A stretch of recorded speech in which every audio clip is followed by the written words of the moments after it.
Hi hello, നമുക്കിന്നൊരു യാത്ര പോയാലോ? കുറേ ആയേ ഇങ്ങനൊരു യാത്ര പോയിട്ട്. പെട്ടെന്നുള്ള യാത്ര ആയതുകൊണ്ട് തന്നെ പ്രത്യേകിച്ച് ഒരു ഒരുക്കങ്ങളൊന്നും ഇല്ലാണ്ട് ആണ് പോകുന്നത്. നമ്മളിന്ന് ഓട്ടോയിലാണ് യാത്ര ചെയ്യുന്നത്. നമ്മളെ വീട്ടിനടുത്തുള്ള ഏട്ടൻ്റെ ഓട്ടോറിക്ഷയിലാണ് നമ്മ ഇന്ന് പോകുന്നത്. ഞാനും അമ്മയും രോണിയേട്ടിയും കൂടിയിട്ടാണ് യാത്ര പോകുന്നത്.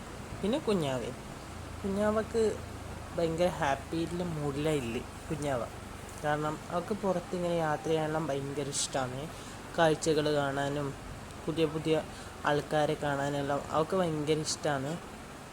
അവളിങ്ങനെ കാഴ്ചകളെല്ലാം കണ്ടുകൊണ്ട് ഇരിക്കുകയാണ്. നമ്മൾ അതിൻ്റെ ഇടയിൽ ടൗണിലെത്തി. നമുക്ക് നേരെ ബസ്സില്ലാത്തതുകൊണ്ട് ടൗണിൽ പോയിട്ടാണ് ബസ്സിന് പോകുന്നത്. ബസ്സിന് പോകാമെന്നാണ് വിചാരിക്കുന്നത്. കാരണം ഇവിടെ അടുത്ത് തന്നെ ആയതുകൊണ്ട് വേഗം പോയിട്ട് വരാൻ പറ്റുന്ന ദൂരമില്ല. ഇതുവരെ എവിടെയാണ് പോകുന്നതെന്ന് പറഞ്ഞിട്ടില്ലല്ലോ. നമ്മളിന്ന് പയ്യന്നൂർ ആരാധനാ ഉത്സവത്തിന് പോവുകയാണ്. പയ്യന്നൂർ പെരുമാളെ അടുത്ത്. അങ്ങനെ അമ്മാമ്മയും രോണി അമ്മാമ്മയും രണ്ടാളും കുടിച്ചൊരു വർത്താനം. കുഞ്ഞാവ പുറത്തത്തെ കാഴ്ചകളെല്ലാം കണ്ട് അടിപൊളിയായിട്ട് എൻജോയ് ചെയ്തിരിക്കുകയാണ്. അങ്ങനെ ബസ് വന്നപ്പോൾ കുഞ്ഞാവ ആദ്യം പേടിക്കുന്നെല്ലാം ഞാൻ വിചാരിച്ചിട്ടുണ്ടായിനെ. പക്ഷെ പ്രശ്നമൊന്നും ഉണ്ടായിട്ടൊന്നുമില്ല. അവൾ ഹാപ്പി ആയിട്ടിരുന്നു. അങ്ങനെ പുഴക്കര എന്ന് പറയുന്നൊരു ബസ്സാണ് നമുക്ക് കിട്ടിയതിന്. നല്ല പാട്ടും എല്ലാം ഉണ്ടായിന്. നല്ല അടിപൊളി പാട്ടെല്ലാം ഇട്ടിട്ടാണ് ഉണ്ടായത്. പാട്ടും കാഴ്ചകളും എല്ലാം ചക്കിമോള് ആസ്വദിച്ചുകൊണ്ട് തന്നെ ഇരുന്നു. ഒരു പ്രശ്നം ഉണ്ടായിട്ടില്ല. ഞാൻ വിചാരിച്ചു ബസ് പോകുന്ന സമയത്ത് കരയുന്നു, ആൾക്കാരെല്ലാം കാണുമ്പോൾ കരയുന്നു. പക്ഷെ ഒരു പ്രശ്നവും ഉണ്ടായിട്ടില്ല. അവൾ പുറത്തത്തെ കാഴ്ചകളും എല്ലാം കണ്ടിട്ട് അങ്ങനെ ആസ്വദിച്ചിരിക്കുകയാണ്. പിന്നെ 2 ചേച്ചിമാരും അടുത്തുണ്ടായിന്. അവരെ നോക്കിക്കൊണ്ടല്ലേ ഇരുന്ന്. അങ്ങനെ നമ്മൾ അമ്പലത്തിലെത്തി. അമ്പലത്തിലേക്ക് കയറുമ്പം തന്നെ ഇതിലെ കാഴ്ചകളാണ് ഇതെല്ലാം. ചന്തകളും വിൽക്കാൻ വെച്ച സാധനങ്ങളും അങ്ങനെ ഒരുപാട് ചന്തയും സാധനങ്ങളെല്ലാം കണ്ട് നമ്മൾ അങ്ങനെ മുന്നോട്ട് പോയിക്കൊണ്ടിരുന്നു. അങ്ങനെ നമ്മൾ അമ്പലത്തിൻ്റെ ഉള്ളിലേക്ക് എത്തിയേ. തൂവാൻ വേണ്ടിയിട്ട് കയറാൻ വേണ്ടി പോവുകയാണ്. എന്നാലും ഞാൻ വിളിച്ചു വന്നാലും ഞാനും മോൾ എടുത്തിട്ടൊരു സെൽഫി എടുക്കാതെ മോൾ എന്നെ ഇങ്ങനെ അത്ഭുതത്തോടെ നോക്കിയിരുന്നു. ഞാൻ എന്നാ ഈ ചെയ്യുന്നത്? അതിൻ്റെ ഇടയിൽ അമ്മ തൂവാൻ വേണ്ടിയിട്ട് വിളിക്കാൻ വന്നു. അങ്ങനെ ഓരോ സ്ഥലത്തും തൂവാൻ വേണ്ടിയിട്ട് പോകുന്നു.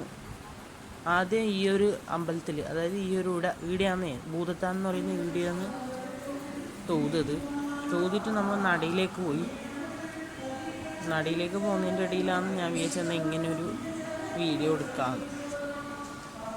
അങ്ങനെ അതും എടുത്തു, അടിയും തൂതു. നമ്മൾ നേരെ അപ്പുറത്തേക്ക് പോയി, ബാക്കിലേക്ക് പോകുന്നതിൻ്റെ ഇടയിൽ തന്നെ പ്രദക്ഷിണം വെക്കാമെന്നെല്ലാം പറഞ്ഞിട്ട് നമ്മ അങ്ങോട്ട് പോയേ. ഇവർ എപ്പോഴും ജോറ് വർത്താനാണ്. അതിൻ്റെ ഇടയിലാണ് പ്രദക്ഷിണം വെക്കുന്നത്. വർത്താനം പറഞ്ഞുകൊണ്ടാണ് പ്രദക്ഷിണം വെക്കുന്നത്. അമ്മ എന്നോട് പറഞ്ഞുകൊണ്ട് പോയെന്ന്, വേഗം വാ, വെയിലാണ്. ഞാൻ പറഞ്ഞു നിങ്ങൾ നടന്നോ എന്ന് പറഞ്ഞിട്ട് ഞാനും ബാക്കിലും എല്ലാം നടക്കേനെ. അതിൻ്റെ ഇടയിലാണ് ഈ ഒരു കാഴ്ച കണ്ടത്. ഒരു പൂന്തോട്ടം പോലെയാണ് എനിക്ക് തോന്നിയത്. ഇനി പൂന്തോട്ടമാണോ ഇല്ലയോ എന്നൊന്നും അറിയില്ല. നല്ല പാങ്ങുണ്ടായിനെ കാണാൻ വേണ്ടിയിട്ട്.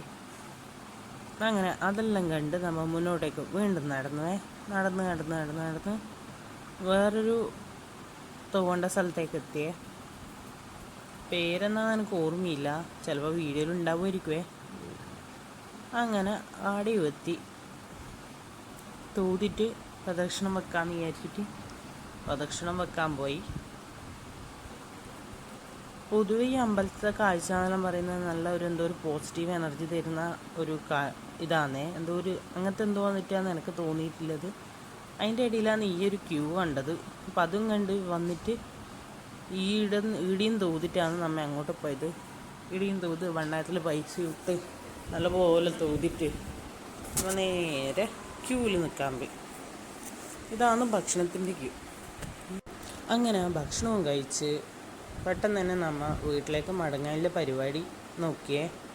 കടയിൽ നിന്ന് സാധനവും വാങ്ങി ആ ബസ്സിന് തന്നെ നമ്മൾ ഇങ്ങോട്ടും വന്നു. അതായത് നമുക്ക് കിട്ടിയ ബസ്സിന് ഞാൻ തിരിച്ച് ഇങ്ങോട്ടും കിട്ടിയിട്ടുണ്ടായിനെ. അപ്പം ഇത്രയും ഇന്നത്തെ വിശേഷങ്ങൾ. അപ്പോൾ ഇഷ്ടമായാൽ ലൈക്ക് ചെയ്യുക, ഷെയർ ചെയ്യുക, സബ്സ്ക്രൈബ് ചെയ്യുക, ഫോളോ ചെയ്യുക.